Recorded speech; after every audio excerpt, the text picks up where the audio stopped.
Thanks for joining us for another Kickstarter conniption. Today we're looking at Pletrix from Truquilis Games. And as is true for all of our Kickstarter conniption preview videos, they are sponsored in part by our Kickstarter backers and by the creators of the game we're talking about today.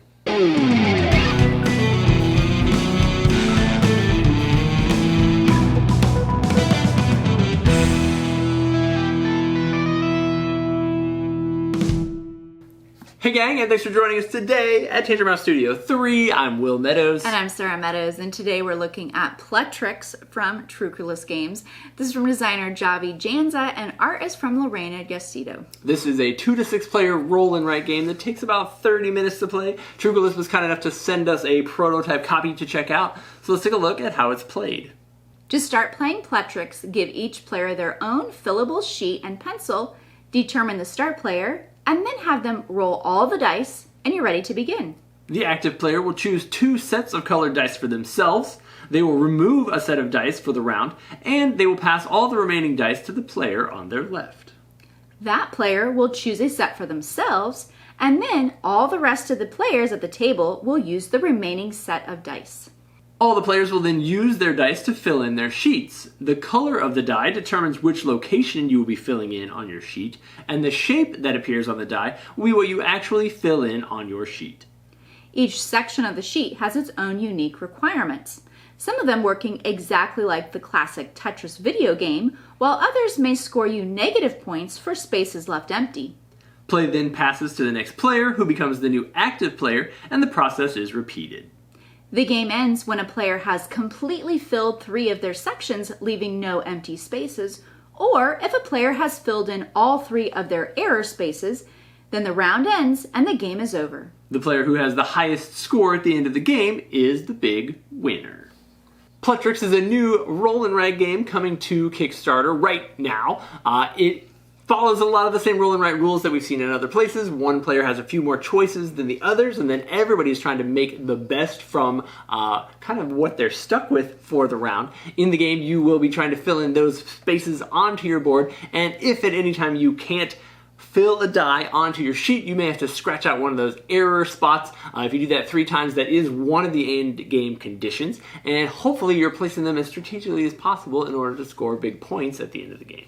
Yes, each area does have a starting location where you must start from, and then you may build from there. So your corresponding pieces that you're adding later on will need to touch one of those areas that you've already filled in. So some of those requirements, like the bottom one goes left to right and you're trying to fill in the solid 2 rows of spaces. Other ones, like the green section, it actually follows some of those Tetris-like rules that we know, where you have to think about how gravity would affect the shape falling down straight and where it would land and what it would fill in. There are also some spaces on the board that if you can completely cover those, you'll get to fill in that specific shape anywhere you'd like on your page. So trying to chain some of those combos is very satisfying. Right, you've got those bonuses. You've also got some just single and double spaces that you can fill in. One of the puzzle sections just allows you to, every time you cover a star, you're getting victory points for those.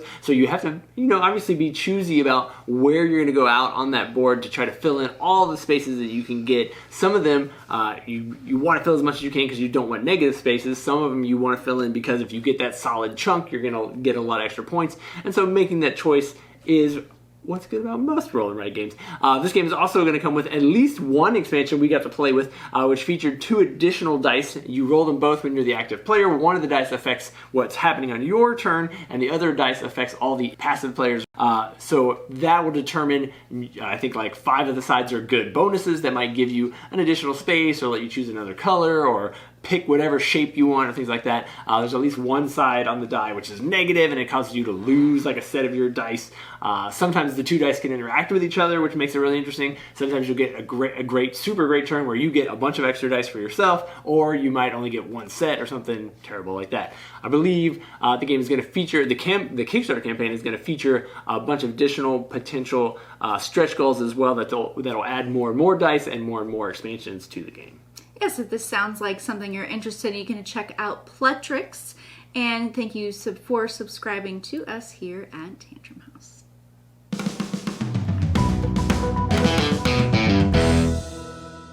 Thank you to us. Thank you for us. Oh, Thank you. I Something. messed it up at the It end. has a very satisfying thing going on. Pletrix from Truquilis game.